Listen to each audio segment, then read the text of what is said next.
Collision domains. On a test you might be asked how many collision domains you can see in the diagram.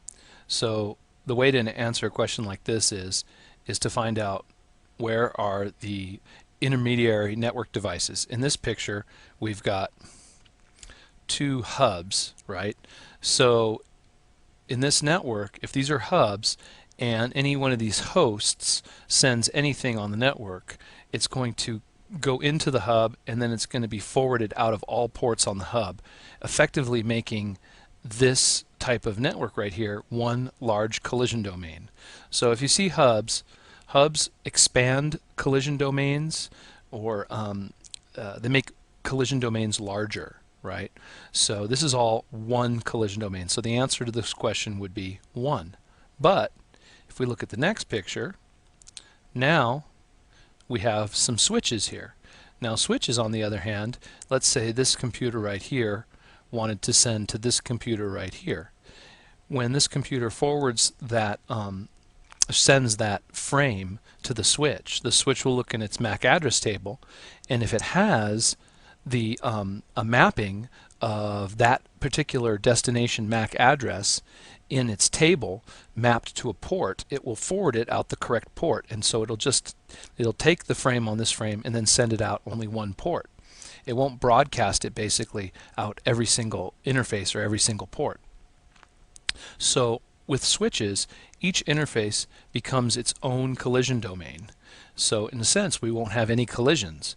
So switches break up collision domains, or they create new collision domains, effectively benefiting the network by having the absence of collisions. So to answer this question, how many collision domains, in this type of diagram you would just count all the links to the switch. So you'd have 1, 2, 3, 4, 5, 6, and then this is a collision domain between the switches, so that's 7, and then 8, 9, 10. So the answer to that question in this diagram would be 10 collision domains. Each link, each port coming off of the switch is a collision domain. Alright, let's do the next one. Okay, so routers, now all I've done is added a router in the middle. Now a router also breaks up collision domains. Alright, so it would be similar as the last one, except we would include the two links here separately between the switch and the router. So it would be 1, 2, 3, 4, 5, 6, 7, 8, 9, 10, 11.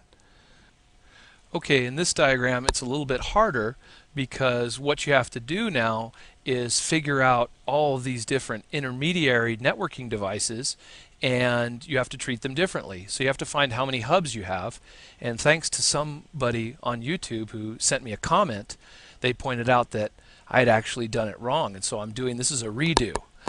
So for instance, this is a hub, let's say, and this is a hub. So anything connected to the hub is all one collision domain. So these two links coming off this hub, this will be one collision domain. So I'd have to count this as 1, right?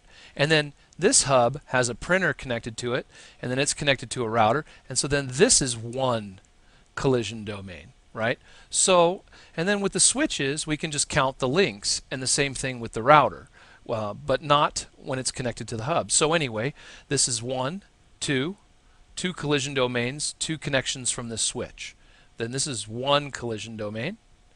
So 1, 2, 3, 4, 5, 6, 7, 8, 9. 10 from the router to the switch is 10. From this router to the switch, 11. From this router to the switch, that's 12. And then 13 here, crossover cable to a server. And then this whole thing right here, these two links, is all one collision domain, so that's 14. And so my YouTube comment that came in, the viewer was right. This is 14 collision